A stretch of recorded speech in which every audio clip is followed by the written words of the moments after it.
जय राधा माधव कुंज बिहारी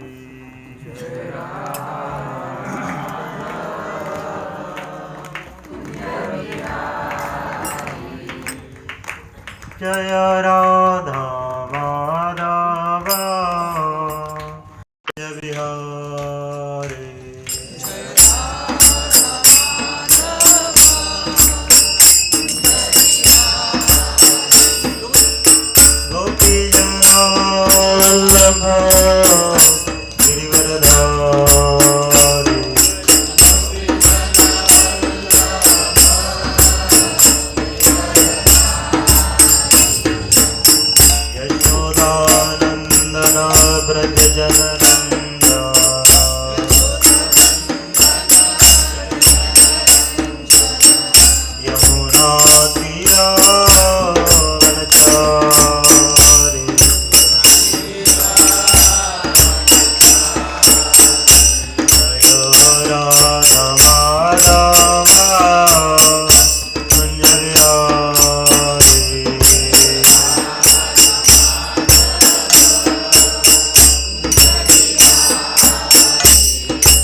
हरिनाम संकीर्तन की जय, शील प्रभुपाद की जय, गौर प्रेमानंदे हरि हरि बोल. सर्वांनी हात जोडायचे आणि पाठीमागे म्हणायचे ओम नमो भगवते वासुदेवाय. ओम नमो भगवते वासुदेवाय. ओम नमो भगवते वासुदेवाय.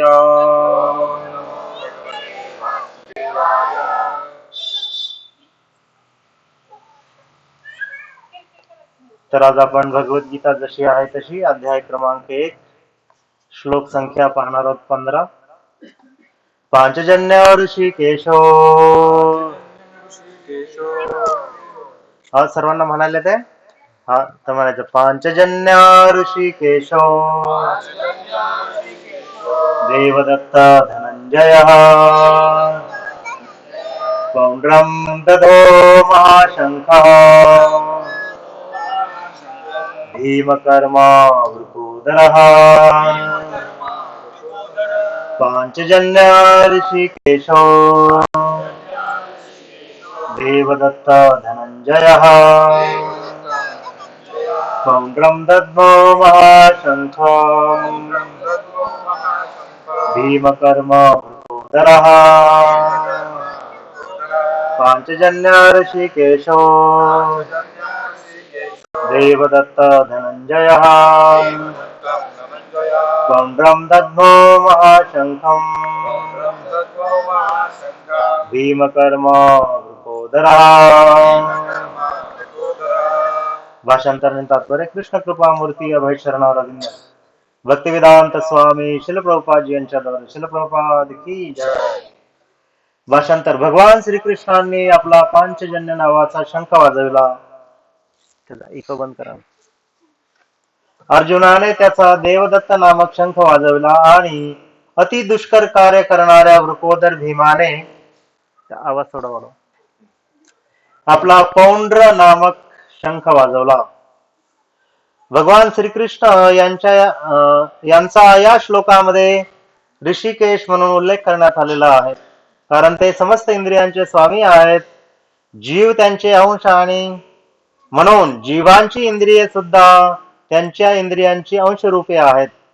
निर्विशेषवादी जीवांना इंद्रिये का असतात हे समर्पकपणे सांगू शकत नसल्यामुळे ते जीवांना इंद्रियरहित किंवा निराकार आहेत असे संबोधण्यास उत्सुक असतात. सर्वांच्या हृदयामध्ये स्थित असणारे भगवंत जीवाच्या इंद्रियांचे मार्गदर्शन करतात. जीवांनी शरण यावे म्हणून ते इंद्रियांचे मार्गदर्शन करतात, पण शुद्ध भक्तांच्या बाबतीत मात्र ते स्वतः त्यांच्या इंद्रियांचे नियंत्रण करतात. या ठिकाणी कुरुक्षेत्रावरील युद्धभूमीमध्ये भगवंत प्रत्यक्षपणे अर्जुनाच्या दिव्य इंद्रियांचे नियंत्रण करतात, म्हणून त्यांना ऋषिकेश या नावाने संबोधित करण्यात आलेले आहे. भगवंतांना त्यांच्या विविध कार्यानुसार विविध नावे आहेत. त्यांचे नाव मधुसूदन आहे, कारण त्यांनी मधु नावाच्या दैत्याचा वध केला. त्यांचे नाव गोविंद आहे, कारण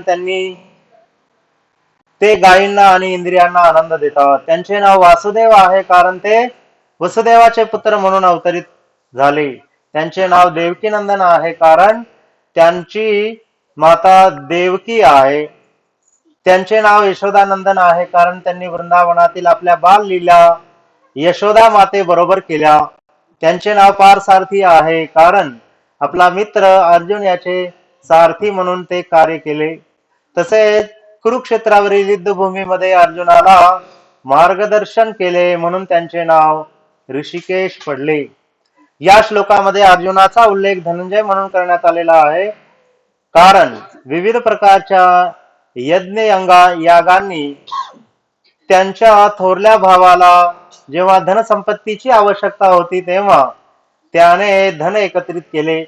याप्रमाणे भीमाला वृकोदर म्हटले आहे, कारण ज्याप्रमाणे हिडिंबासुराच्या वधासाठी अतिशय कठीण कार्य भीम करू शकला होता, त्याचप्रमाणे तो अन्नभक्षणही करीत असे.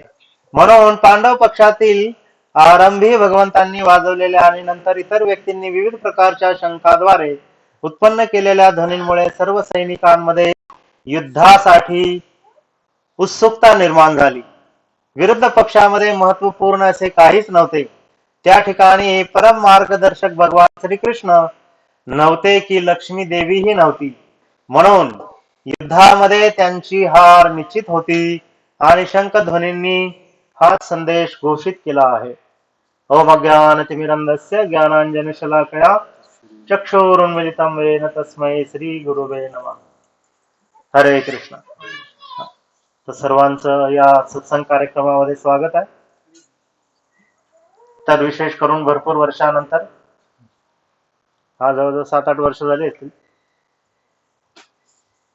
तर प्रभूजींच्या घरी कार्यक्रम करायची संधी आहे. तर प्रभूजी स्वतःही अतिशय उत्कृष्ट असे कथाकार आहेत. तर या ठिकाणी भगवद्गीता जी आहे, सर्व लोक जी आहेत सर्वांसाठी मार्गदर्शक आहे. कधी कधी इतर धर्मीय लोकांना वाटते की भगवद्गीता आपल्याला कसं काय मार्गदर्शन करणार, किंवा भगवद्गीतेद्वारे आम्ही काय शिकणार. आमच्या धर्माची तत्व वेगळी आहेत, आमच्या धर्माचं पालन जे आहे ते वेगळं आहे, आमच्या धर्माच्या प्रार्थना वेगळ्या आहेत, आमच्या धर्माचं जे कर्तव्य आहे ते वेगळं आहे. परंतु आजकाल आपण पाहतो की दुसऱ्या धर्माचं सोडा, आपल्या हिंदू धर्मामध्येही अशी असंख्य लोक आहेत ज्या लोकांना भगवद्गीता हे नाव सुद्धा माहित नाही. असंख्य लोक आहेत आणि ते फक्त जन्माने हिंदू आहेत. बाकी सगळं कार्य म्लेच्छ यवन या लोकांपेक्षाही खतरनाक कार्य करतात. सांगण्याचा मुद्दा आहे की लोकांमध्ये आता थोडंफार काय निर्माण होते, धर्माविषयी जागरूकता निर्माण होते. कधीतरी बॉम्बस्फोट झाला, कधीतरी शेजारचीच मुलगी पळून गेली, कधी सुनबाईच मुलांना टाकून पळून गेली. आहे असं भरपूर प्रकरण आहे. त्यावेळी आठवते, अरे आपण त्यांना धर्माची शिकवण दिली असती तर कदाचित ते थांबले असते. पण आपलं कसं आहे माहिती आहे का, आपलं असं आहे की शिवाजी जन्माला यावे पण शेजारच्या घरामध्ये, आमच्या घरात नको का? महाराजांची तलवार कोण कुठे ठेवणार आहे का नाही, हा मोठा प्रश्न. तर सांगण्याचा मुद्दा असा आहे की या ठिकाणी गीता सांगण्याच्या अगोदर ची ही अवस्था आहे आणि युद्ध चालू होणार आहे आणि याचं संकेत आहे की काय, शंख ध्वनीद्वारे काय करायचं, युद्धाची सुरुवात करायची. आपण पण युद्धाची सुरुवात शंख निनादाने करतोय की नाही. भांडायचं असले की शंखनाद.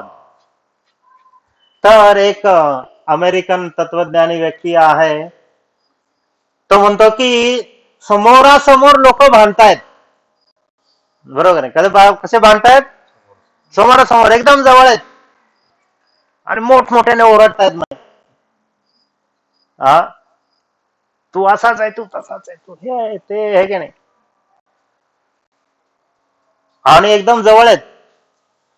तिसरा व्यक्ती आला तर म्हणता, अरे माझ्या कानठाळ्या बसतील, काय एवढ्या मोठ्याने बोलताय.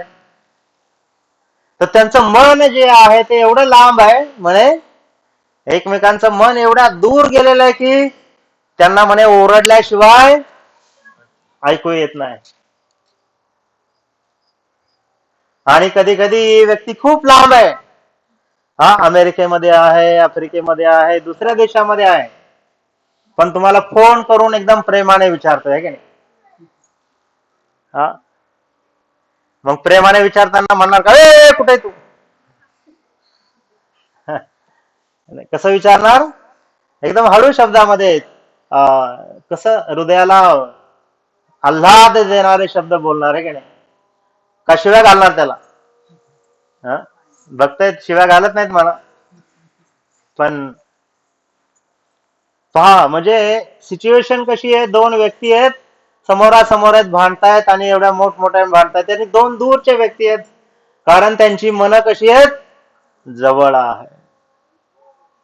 तर आपण सुद्धा जर भगवंतांच्या जवळ आपल्याला राहायचं असेल तर मग आपण काय केलं पाहिजे, भगवंतांशी संवाद साधला पाहिजे.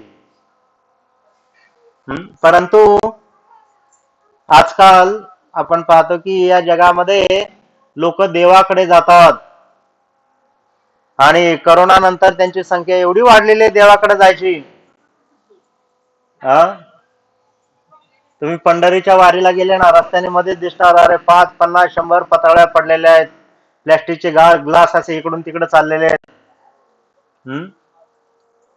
का खाऊन तसंच टाकून दिलेले. त्याच्यावर कळते, अरे खरंच पहिली लोक एवढी जात नव्हती पंढरपूरला, पण आजकाल अर्ध तिकीट झाल्यापासून, तिकीट नसल्यापासून त्यांची काय झाली, चंगळ झालेली. कुठलीच एकादशी सोडायची नाही आता, का वारी करायची, चांगली गोष्ट आहे, नाही असं नाही, परंतु आपण खरोखर भगवंतांच्या जवळ जात आहोत का ते पण पाहिलं पाहिजे. भगवंतांचा संदेश आपण ऐकला पाहिजे, भगवंतांनी सांगितल्यानुसार कार्य केलं पाहिजे. आणि ते जर आपण करत नसू तर मग समजायचं बाहेरच्या लोकांमध्ये आणि आपल्यामध्ये काही फरक नाही. जसं की ते समोर 2 जण भांडतायत ना, तसंच जनाबाई सुद्धा देवाला भांडायची, भांडत होते का नाही? हा, तुम्ही भांडल्यावर बडवे मशीन जावा बाहेर. हं? देवाला भांडलं नाही पाहिजे. ज्यांचा अधिकार आहे तेच देवाला भांडू शकतात. परंतु आपण भांडतो कधी माहितीये का? हा, आपलं काहीतरी हरवल्यावर भांडतो देवाला, त्यावर भांडत नाही. हा, दररोज गुलाबजामुन खायला मिळाल्यावर आपण देवाला भांडत नाही. हा, दररोज गुलाबजामुन खा. हं? आज चटणी भाकरी दे असं म्हणतो का देवाला आपण? तर नाही. तर या ठिकाणी युद्ध सुरू व्हायच्या अगोदर यांनी शंख वाजवलेले आहेत आणि त्या शंखाची नावं पण दिलेली आहेत यामध्ये. तर त्याच्या अगोदर म्हणे भीष्मदेव आहेत, त्यांनी पण शंख वाजवला.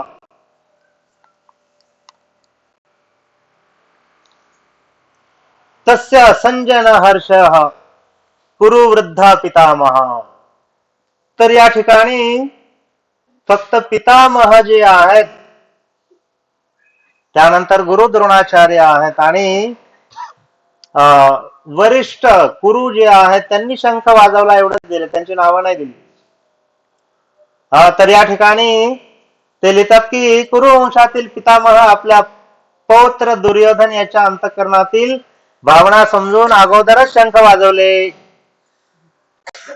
कारण दुर्योधनाला कायम वाटत होतं आहे की नाही, काय पांडवांनी पहिल्यांदा काय नाही करायचं, कोण करणार सगळ्यात आधी काम? दुर्योधनानेच केलं पाहिजे.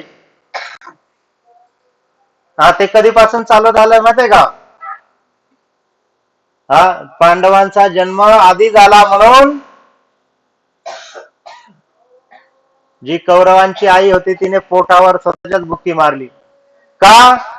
मला मुलगा आधी पाहिजे, तो झाला नाही मग त्याला राज्य नाही मिळणार म्हणून. बघा, तेव्हापासून जे चालू आहे, पहिल्यांदा मी है का नाही. मग त्याच्यावर एक जणांनी गाणं पण लिहिलं, पहिले आप पहिले आप पहिले आप पहिले मैं है का नाही. तर सांगायचा मुद्दा काय की प्रत्येक जणाला या जगामध्ये वाटते माझा नंबर कितवा आला पाहिजे? पहिला. म्हणून आमच्या वेळेस शिक्षक पण हुशार होते, जे पोरं नापास व्हायचे ना त्याला सांगा तुझा नंबर आला कुठून? खालून पाहिला. मग त्याला असं डायरेक्ट नाही सांगायचं तू नापास झाला म्हणून.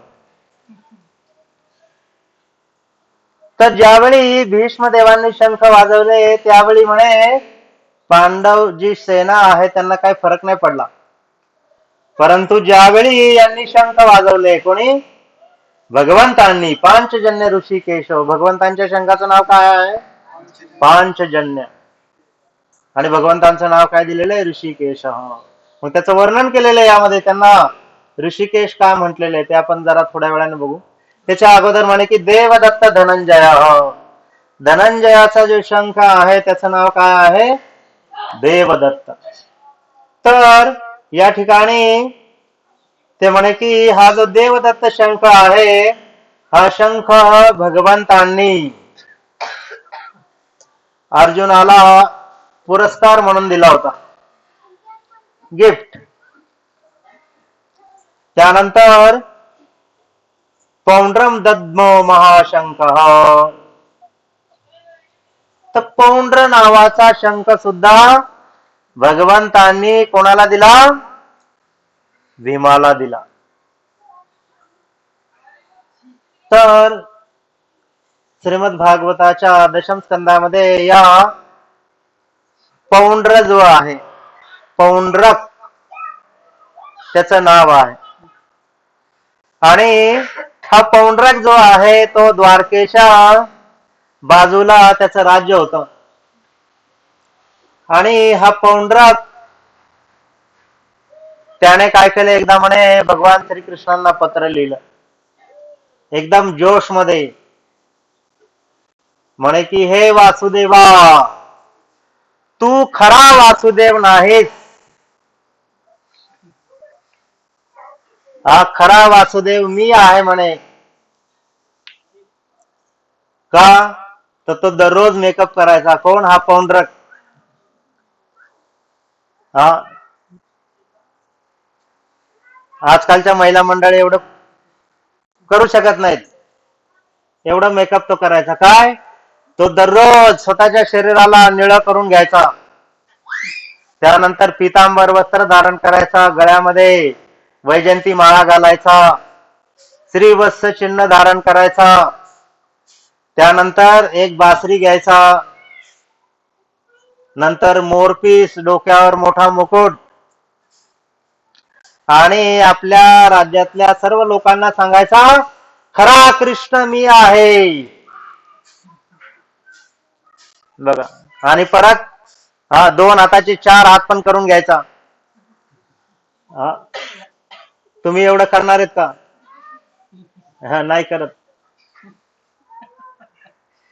हा अशी म्हण आहे कशामध्ये? आपल्या लोकांमध्ये किंवा येते व्हॉट्सअपला. काय म्हणे? महिला जितका वेळ ब्युटी पार्लर मध्ये घालवतात, हा तेवढ्या वेळात म्हणे त्यांना रस्त्याने येणारे जाणारे लोक पण बघत नाहीत म्हणे. हा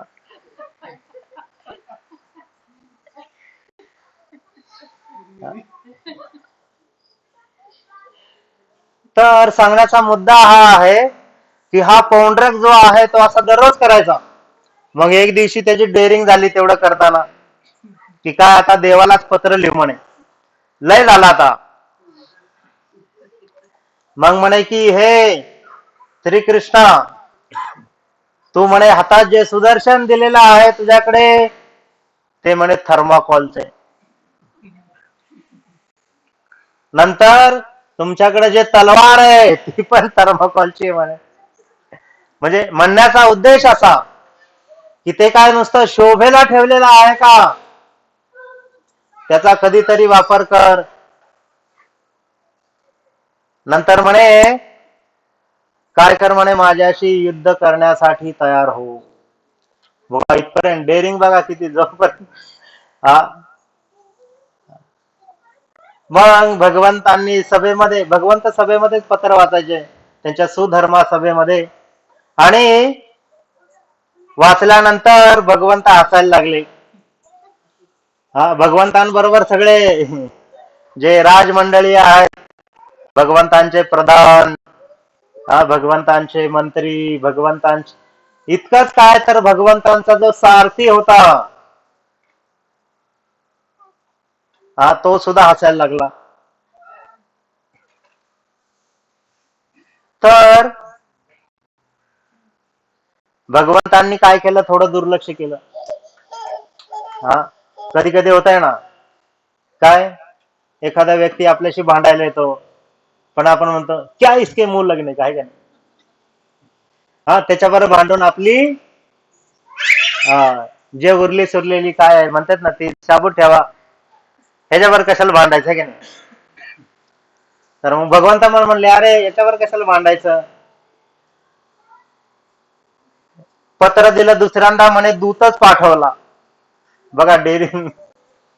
आधी फक्त पत्र लिहिलं, नंतर दूत पाठवला म्हणे तुम्ही आताच्या आता तुमची द्वारका नगरी जी आहे खाली करा. खरा कृष्ण मी आहे. मग आता भगवंत काय म्हटले, याचा आता बंदोबस्त करायला पाहिजे, आहे का नाही? वाटतं का नाही बंदोबस्त केला पाहिजे कधी कधी? साप मरे और लाठी भी ना टूटे, है की नाही? पण ते भगवंतांच्या बाबतीतच खरं आहे. आपल्या बाबतीत साप तुटायच्याऐवजी काय होतंय, काठी हातात घ्यायचं बरं नाही राहत. हा कुठे गेली काठी, आहे का नाही? विशेष करून माताजी लोकांना काय झुरळ दिसलं की हा घर डोक्यावर घेणार, पण त्या झुरळाला काय मारायची डेअरिंग नाही. हा माणसांचं बी काही कमी नाही. नुसतं त्यांना म्हटलं नाव साप साप साप, लगेच पळून जाणार. तसंच एकदा राधा गोविंद स्वामी महाराज कथा सांगत होते म्हणे की त्यांच्या तिकडे बिहारमध्ये भरपूर वाघ सिंह वगैरे यायचे जंगलातले गावामध्ये. आणि गावाचा एक सरपंच होता. हा गावासमोर फुशारक्या मारायचा, काय आता मी वाघांना संपून टाकणार, आता काही खरं नाही, बघा मी बंदूक आणली. मग गावकरी लोकांनी काय केलं, एका रात्री त्याला झाडावर चढवलं, बस झाडावर, हातात बंदूक घे. बंदूक दिली हातामध्ये. आणि 2-4 जण त्यांच्याकडे निगराणीला पण ठेवले, काय करतोय हा सरपंच, बघू सगळ्यांसमोर तर डेंग्या भरपूर हाकतोय हा. मग काय झालं की त्या दिवशी वाघ आला, वाघाने डरकाळी फोडली. जशी डरकाळी फोडली, हा झाडावरून खाली.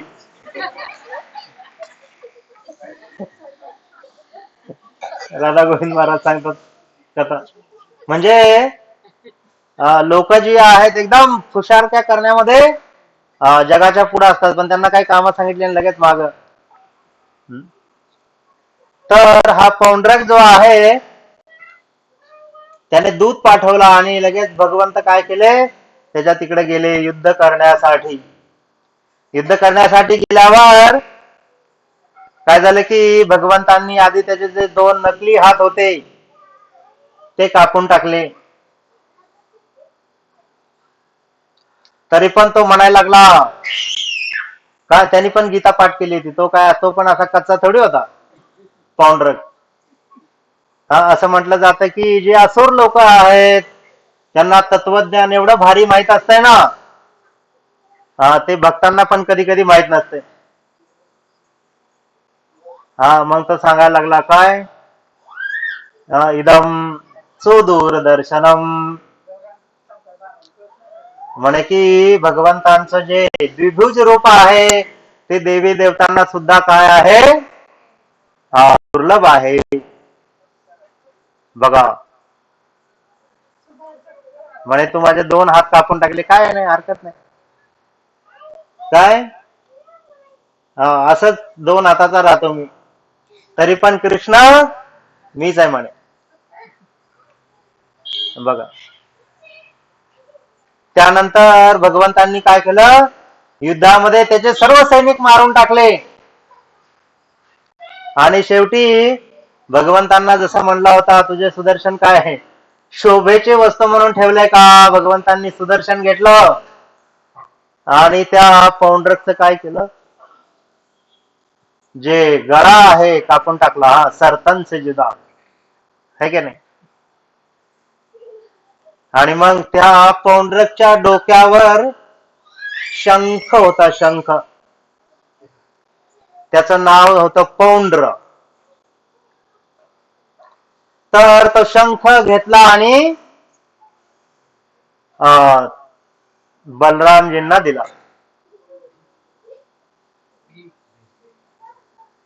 ऐका की तुम्हाला सगळं ऐकू येत नाही. तर बलरामजींना दिला. आणि बलरामजी ज्यावेळेस भीमाला गदा युद्ध शिकवायला गेले,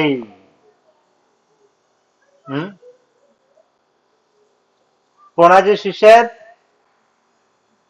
बलरामजी, कोणाकोणाचे गुरु आहेत, दुर्योधन आणि भीमाचे दोघांचे. तर भीम अतिशय उत्कृष्टरित्या गदा चालवतो म्हणून भीमाला काय केलं, गिफ्ट म्हणून दिलं हा पौंड नावाचा शंख. काय काय लोक म्हणतात दुर्योधन बलरामजींचा उत्कृष्ट शिष्य होता. दोघे बी उत्कृष्ट होते, असं नाही की कमी जास्त. दुर्योधनाला पण 10,000 हत्तींचं बळ होतं, भीमांना पण 10,000 हत्तींचं बळ होतं. आणि भगवान श्रीकृष्णांना माहित होतं हे युद्ध हजारो वर्ष जरी चाललं तर ना भीम जिंकणार ना दुर्योधन जिंकणार. बघा, हा फरक आहे. ते कोण जाणू शकते, फक्त भगवंतच जाणू शकतात.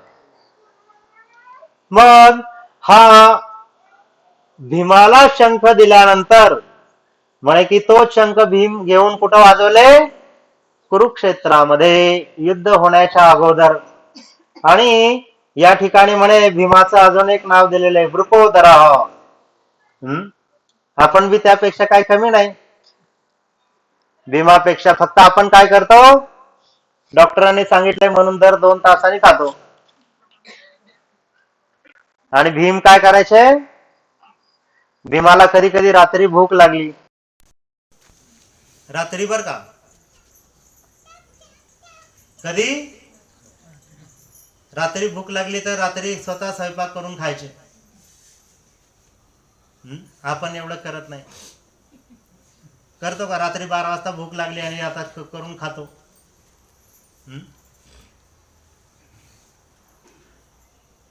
तर भीम जे आहे त्यांना भूक जी आहे ती कंट्रोल होत नव्हती, म्हणून त्यांचं नाव आहे वृकोदर. खायचे किती, भरपूर खायचे. आणि नुसतं खातच नव्हते का नाही, आपण नुसतं खातो आणि बोलतो, 2च काम आहेत आपल्याला. तिसरं काम चट करतीन घरचे, आहे का नाही. मग भीम कार्य कुठलं कुठलं करायचं म्हणे की हिडिंब सारख्या असुराचा, नरभक्षक राक्षसाचा वध केला आणि पांडवांची सुरक्षा केली. एक. दुसरं, 100 पैकी 100 कौरव एकट्या भीमाने मारले युद्धामध्ये.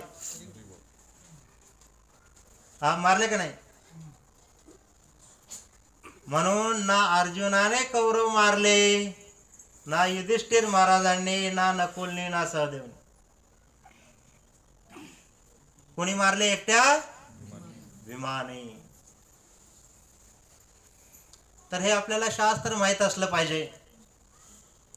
त्यानंतर असं म्हटलंय की या शंखध्वनीमुळे सैनिकांमध्ये उत्सुकता निर्माण झाली. कशाची, युद्ध करण्याची. तर बघा, अर्जुन जो आहे तो कन्फ्यूज झाला होता. काय, भगवंतांनी पहिल्या अध्यायामध्ये काय सांगितलं नाही, ऐकून घेतलं अर्जुनाचं. अर्जुन म्हणायचा असं झालं तसं झालं, जर लोक सगळे मेले तर वर्णसंकर होईल, नंतर लोक जी आहेत काय काय करतील, या जगाचं संतुलन राहणार नाही. दुसऱ्या अध्यायापासून भगवंत बोलू लागले म्हणे, तुझ्या डोक्यामध्ये असं खूळ कोणी घातलं की जेणेकरून तू बोलतोय पंडितासारखा परंतु पंडित नाहीस.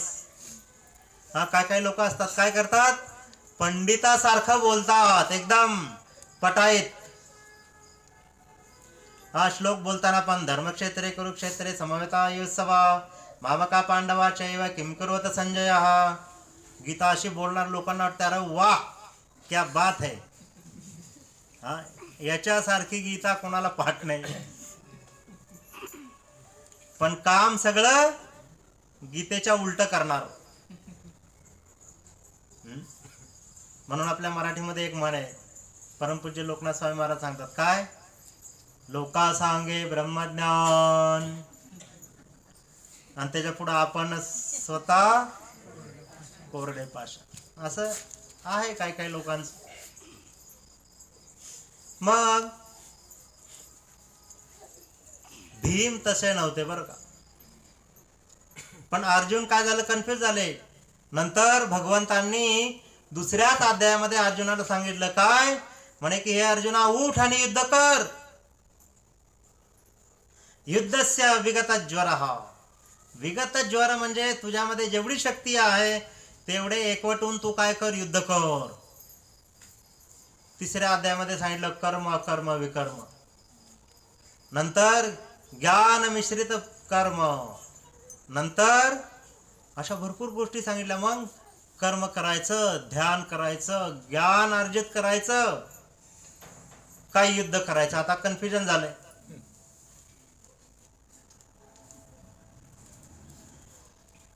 आणि पार 16व्या अध्यायातील आणि 18व्या अध्यायातील पार 60व्या श्लोकापर्यंत अर्जुन एकदम कन्फ्युजन मध्ये. नक्की काय करायचं भगवंता एकच सांगा, मी काय करू आता. हा कधी कधी आपल्याला होत आहे ना. एकदा सासूबाईंनी सुनबाईला विचारलं हिंदीमध्ये, तिकडची होती मध्य प्रदेश. हा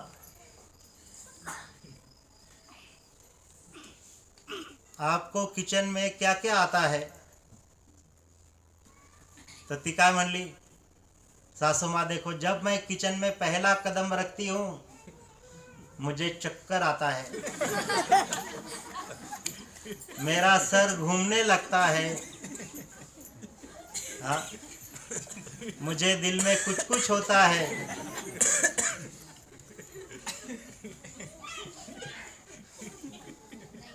है की नाही आपल्याकडे तिकडे. मग सासूबाई पण काय म्हणली, हा ती जुनी नव्हती, आजकालची होती मॉडर्न. हाँ आप कुछ मत करो, मैं ही आपके लिए खाना बनाती हूँ.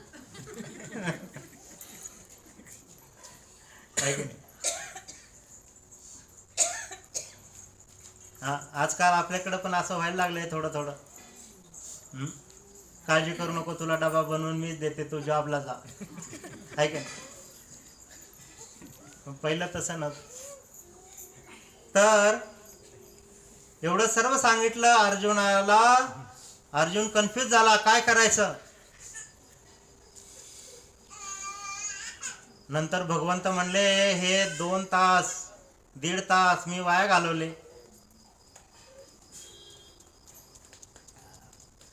नंतर पहा तोच अर्जुन गीता ऐकल्यानंतर सर्वात शेवटी काय म्हणला, यथा इच्छसी तथा करू. हे भगवंता मला आता काही कळत नाही, तुम्ही जे सांगाल ते करतो. लगेच भगवंत काय म्हणले, हे अर्जुना धनुष्य उचल आणि युद्ध कर. बघा म्हणून कधी कधी आपल्या जीवनामध्ये पण आपण कन्फ्यूज होतो, काय करायचं नक्की. हा आधी भात करायचा, तांदूळ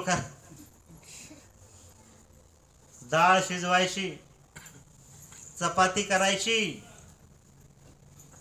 का मुलाला आंघोळ घालायची, काय करायचं आहे का नाही. हा कधी कधी जीवनामध्ये असे समस्या येतात. मग त्यावेळी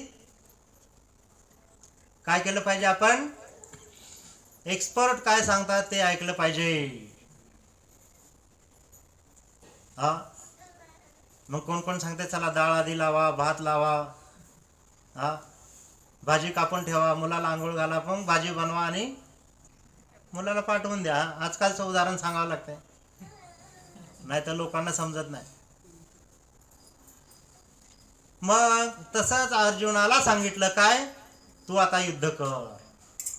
आणि कसं युद्ध कर म्हणे, माम अनुस्मर युद्धच, माझं ध्यान कर आणि युद्ध कर. तसंच आपण जीवनामध्ये आपल्या काय केलं पाहिजे, ध्यान केलं पाहिजे. कोणावर, भगवंतांवर ध्यान केंद्रित करून आपण सर्व कार्य केली पाहिजेत, आणि तरच आपली कार्य सिद्धीला जातात. नाहीतर नाही, नाहीतर तुम्ही अशी कितीही कामं करा, भगवंतांना केंद्रस्थान ठेवू नका, त्या कामाचा काय उपयोग नाही, किंवा ती कामं तुम्ही करूच शकत नाहीत. म्हणून चैतन्य चरितामृत मध्ये एक श्लोक आहे, किंवा त्याचं भाषांतर असं आहे, काय, जर तुम्ही चैतन्य महाप्रभूंना आठवून जर काम केलं तर म्हणे कठीणातलं कठीण काम सुद्धा काय होऊन जातंय, सोपं होऊन जातंय. आणि जर तुम्ही चैतन्य महाप्रभूंना विसरून गेले तर म्हणे एकदम सोप्यातलं सोपं काम सुद्धा तुम्हाला काय होऊन जाते, कठीण होऊन जाते, किंवा अवघड होऊन जाते, किंवा तुम्ही ते करणारच नाही जीवनामध्ये. म्हणून चैतन्य महाप्रभूंची विशेष कृपा आहे आपल्यावरती, की त्यांनी आपल्याला काय दिलेलं आहे, हरे कृष्ण महामंत्र. आणि हा हरे कृष्ण महामंत्र जो व्यक्ती जप करणार त्या व्यक्तीच्या जीवनामध्ये कल्याण आहे. बाकीच्या लोकांच्या जीवनामध्ये कल्याण आहे, पण त्यांना मग देवीला जाऊन काय करावं लागते? नारळ फोडावं लागते. हा, कधी कधी इच्छा नसताना बी बकरं कापावं लागते.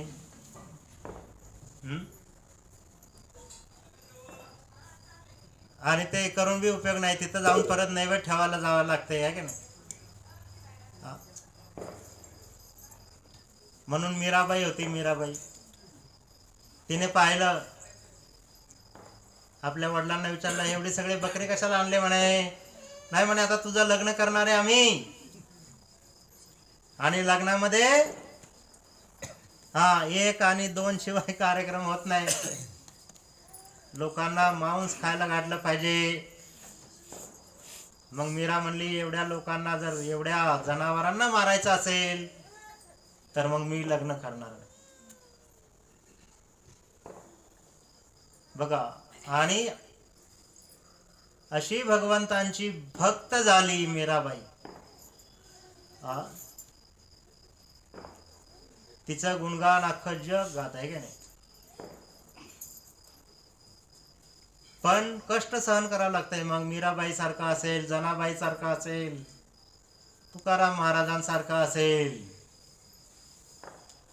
कष्ट सहन केल्याशिवाय भक्ती नाही. आणि हे कष्ट खूप कमी आहे. आपल्याला वाटतं अरे लय कष्ट आहे भक्तीमध्ये आले, आहे का नाही? खूप कमी आहे. बाहेरच्या लोकांपेक्षा तर खूप कमी आहे का नाही? बाहेरच्या लोकांचं कष्ट बघायचं असेल ना, एसटी स्टँडवरती जायचं आणि 15 मिनिटच उभा राहायचं. तुम्हाला कळतंय किती कष्ट आहे लोकांना, आहे की नाही?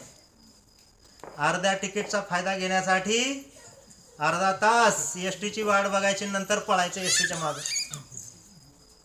मध्ये लातूरमध्ये एक व्हिडिओ आलता, एक जण तर खिडकीतून चढत होता, खिडकी सहित खाली, आहे की नाही? का? मला सीट मिळावं म्हणून. मग एवढी तर तपस्या नाही करावं लागत भक्तीमध्ये, आहे की नाही? त्याच्यापेक्षा कमी आहे. म्हणून महामंत्राचा जप करा. म्हणून प्रभुपाद महाराज म्हणाले, महामंत्राचा जप करा, आनंदी राहा आणि दुसऱ्यांना पण आनंदी करा. म्हणून आमची जी संस्था आहे ती प्रयत्न करते काय? लोकांना आनंदी ठेवण्यासाठी. आणि म्हणून विशेष करून या डिसेंबर महिन्यामध्ये सर्व भक्त जे आहेत अख्ख्या जगामध्ये, कधी कधी लोकांना वाटते अरे आले गीता मॅरेथॉन, आला डोक्याला ताप, किती लोकांना गीता द्यायच्या, सगळे पाहुणे रावळ्यांना देऊन झाले. आता ते पण म्हणायले आता वैताग आला आहे गीतेचा, काय सारखंच तुमचं, आहे का नाही?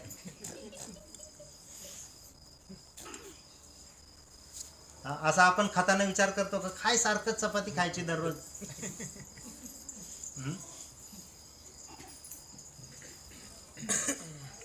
खाताने आपण विचार नाही करत. खाताने म्हणतो अजून येऊ द्या.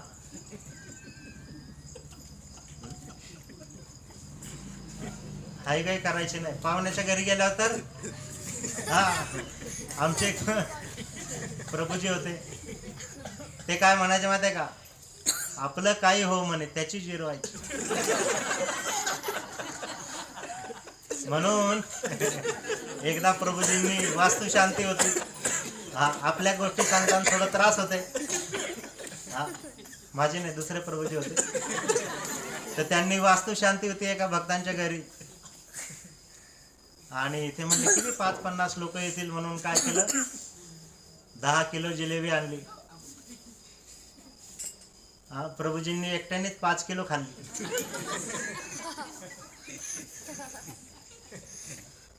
म्हणजे आम्ही 5-6 जणच बसलो होतो, त्या 5-6 जणांनी मिळून 5 किलो संपवली.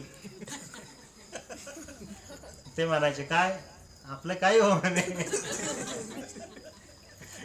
तर सांगण्याचा मुद्दा आहे की आपण आनंदी राहिलं पाहिजे. आनंदी राहण्यासाठी काही काही लोक म्हणतात हसा, आपण किती वेळ हसणार? घरातला माणूस मेल्यावर हसते का माणूस? पण जर तुम्ही हरे कृष्ण महामंत्राचा जप केला तर निश्चितपणे तुम्ही आनंदी राहू शकता. म्हणून महामंत्र जप करणं खूप महत्वाचं आहे आणि असे कथा प्रवचन ऐकणं पण महत्वाचं आहे. भगवंतांनी नक्की काय केलं बघा, भगवंतांच्या बाललीला, भगवंतांनी गोवर्धन पर्वत उचलले तिथपर्यंत कथा खूप लोकांना आनंद देतात. पुढच्या कथा तर अजून आनंद देतात. आज एकदम वीर रसामध्ये आहेत ना, ज्यांना वाटतं चला युद्ध ऐकू, युद्ध बघू, युद्ध पाहू, आहे का नाही. तर भगवंतांच्या मथुरा लीला आणि द्वारका लीला सुद्धा तेवढ्या सुंदर आहेत. म्हणून पौंड्रक कथा जी आहे भगवंतांच्या द्वारका लीलेमध्ये येते.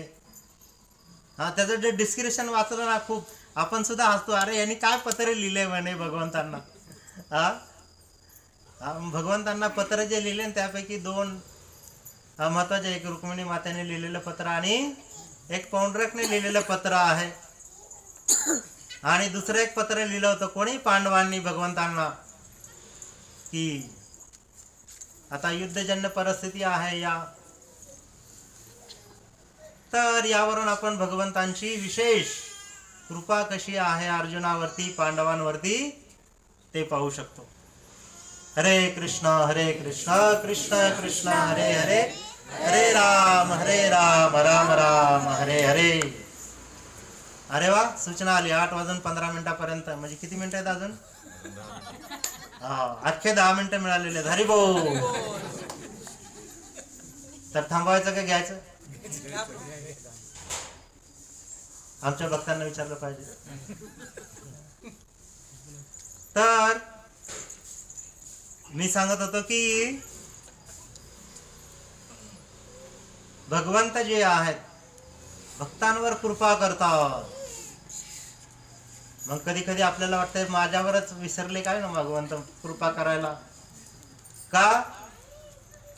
लग्नाच्या आधी बरं होतं, सगळ्यांनाच वाटतं बरं का, तुम्ही त्याच्यातले नाहीत. आणि मला काहीच वाटत नाही कारण केलंच नाही, फक्त ऐकलेलं आहे. दिल्ली का लड्डू जिसने खाया वो पछताया, जिसने नहीं खाया वो भी पछताया. ज्याने लग्न नाही केलं ना त्याला काय वाटतं माहितीये का, आता होईनच माझ.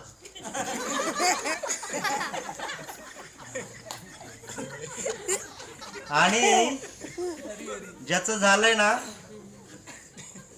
त्याला वाटतंय की आता तुटणच आहे का. पण एकदा असंच 2 जण बोलत असत आणि बोलता बोलता काय होतं, 2 जण म्हणतात चल आता गाणं गाऊ वा वा वा लय भारी. मग ती म्हणते जाती हो मैं, मग तो म्हणतो जल्दी तू जा. वेगळंच वाटलं. त्याला बी काय वाटतंय, त्याला वाटतंय की बरं होईन बलाटली. मग ती पण निघून जाते, 2-4 दिवस निघून जाते. नंतर फोन करते, अहो काय झालं, नाही मला यायचं परत. ते म्हणतो ये, पण म्हणे तू एवढं 4 दिवस राहिली, तू सांग मला काय काय.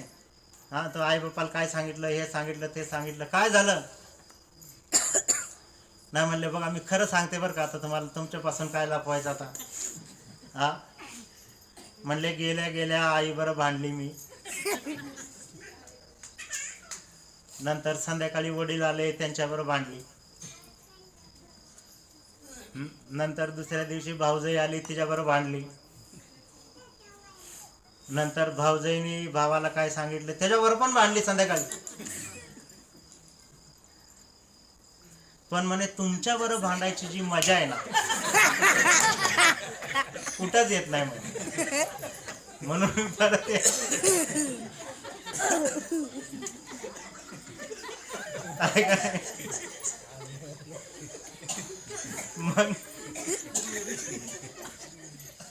म्हणून मी परत येणार.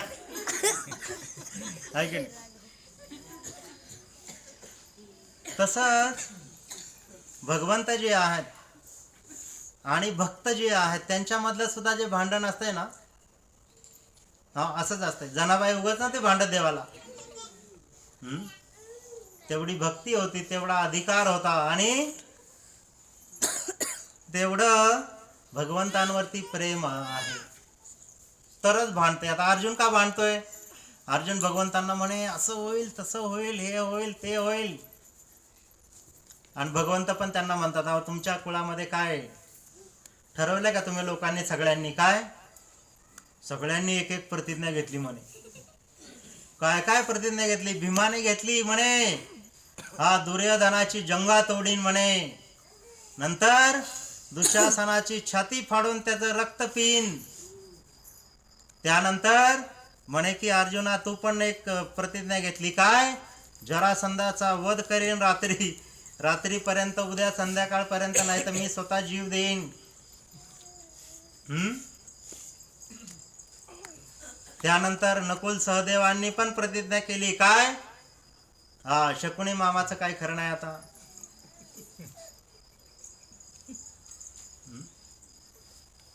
मग म्हणे की तुमची प्रतिज्ञा खरी करण्यासाठी मला माझी प्रतिज्ञा मोडावी लागली. हा आहे की नाही? युद्धामध्ये चक्र उचलावं लागलं. रथांग पाणी भगवंतांचं एक नाव आहे. काय? रथांग पाणी. रथ म्हणजे रथाचं चाक उचललं. रथांग पाणी म्हणजे हात. भगवंतांनी हातात घेऊन भीष्मदेवांकडे धावून गेले. भीष्मदेवांनी पण प्रतिज्ञा घेतली. बघा ही प्रतिज्ञा काय आहे? साधी सुधी नाही. भीष्मदेवाच्या आईने पण प्रतिज्ञा केली होती, माहिती आहे का तुम्हाला? ऐकले का नाही कोणी? काय म्हणे की शंतनू राजाला सांगितलं होतं, मी तुझ्याबरोबर लग्न करेल. माझी पण अट आहे. काय म्हणे की माझी अट, मी काहीही केलं मला बोलायचं नाही. एक शब्द बोलले मी चालले. आहा पहिले खतरनाक होत आहे की नाही कार्यक्रम. मला बोलायचं नाही, नाही तर चालले मी. मग 6 पुत्र नदीमध्ये सोडून दिले, गंगेमध्ये प्रवाहित केले. 7व्या वेळेस शंतनू राजा म्हणला, का बुडवतेस सांग. मग म्हणले आपला करार संपला, टाटा बाय बाय. पण मी याला पण घेऊन जाणार, याला नाही बुडवणार. याचं नाव ठेवू भीष्म. नाही भीष्म नाही, देवदत्त नाव ठेवलं. मग 12 वर्षानंतर पुन्हा शंतनू राजाकडे दिले त्यांना. तर आपल्या वडिलांना आनंद देण्यासाठी काय केलं? परत प्रतिज्ञा केली. कोणी? भीष्मदेवांनी प्रतिज्ञा केली. काय प्रतिज्ञा केली? मी राज्य करणार नाही, पण मी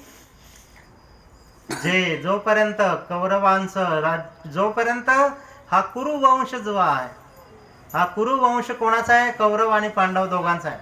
त्यांचं जोपर्यंत संरक्षण होत नाही तोपर्यंत मी जीव पण त्याग करणार नाही. बघा मग अशी लोक होती. आपण प्रतिज्ञा घेतो. काय? मी खाणारच नाही. हा खाणार नाही म्हणजे अशी प्रतिज्ञा. खाणार नाही म्हणजे मी आज घरी खाणार नाही, हॉटेलमध्ये चाल. पण असं खाणार नाही म्हणजे काहीच खाणार नाही असं नाही. आपली प्रतिज्ञा अशी डळमळीत त्याला म्हणतात.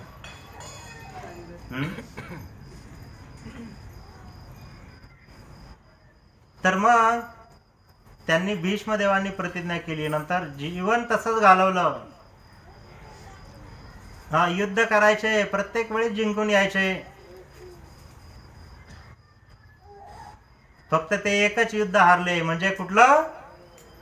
अर्जुनाबरोबरचेच युद्ध हारले. फक्त 2च युद्ध हारले. एक युद्ध हारले नाही असं म्हणता येत नाही. ज्यावेळी वनवासामध्ये होते त्यावेळी भीष्मांना पण हरवलं अर्जुनाने. आणि कुरुक्षेत्रामध्ये असं 2 वेळा हरले जीवनात भीष्मदेव. पण कधी इतर वेळेस हरले नाहीत. आणि ते भगवंतांना प्रार्थना करतात. कधी? ज्यावेळी शरीर त्यागायचं त्यावेळी म्हणे की आता माझ्या मनातून सर्व, हृदयातील सर्व राजकारणी गोष्टी असतील, समाजाप्रतीच्या गोष्टी असतील, या राज्याप्रतीची आसक्ती असेल, सर्व निघून जाऊ द्या आणि मला फक्त भगवान श्रीकृष्ण तुमच्या प्रतीच आसक्ती राहू द्या. तुमच्या मनाच्या प्रती माझी आसक्ती कायम राहू द्या. तर ही झाली भीष्मदेवांची प्रार्थना. भीष्मदेव अशी प्रार्थना करतात, माझं मन जे आहे भगवंता तुमच्या चरण कमळांशी लागू द्या. तसंच आपलं पण मन भगवंतांच्या चरण कमळांशी लागलं पाहिजे. त्याचबरोबर मागचा महिना गेला, कार्तिक महिना आहे का नाही.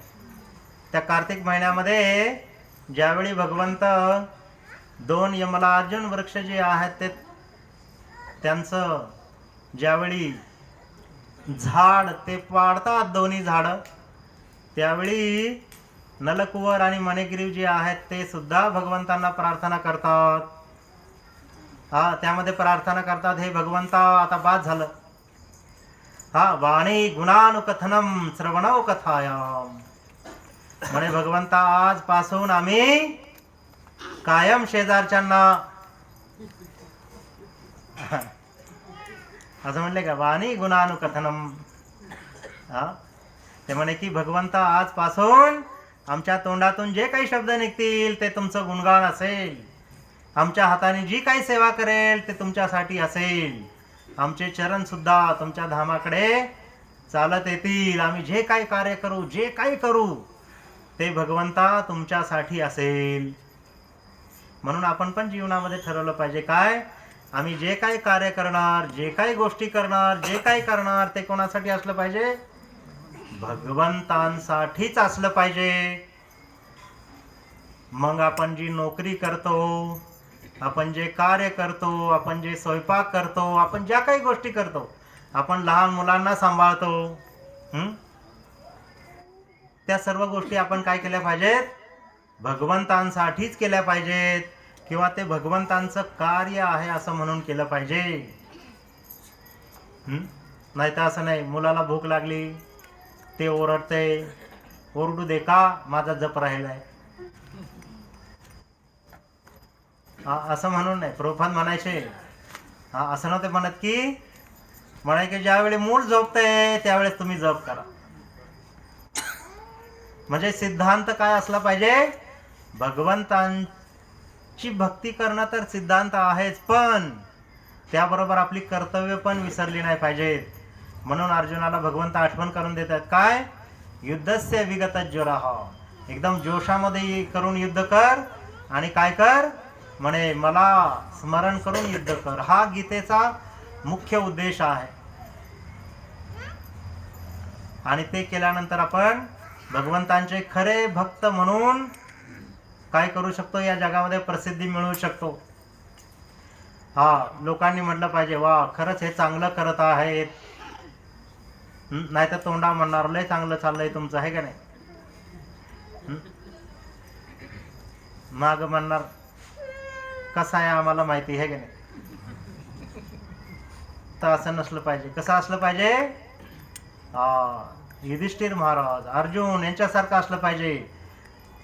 दुश्मन सुद्धा म्हटले पाहिजेत काय, की हा किती चांगला आहे. हरे कृष्णा. श्रील प्रभुपाद की जय. श्रीमद भगवद गीता की जय. गौर प्रेमानंदे हरे.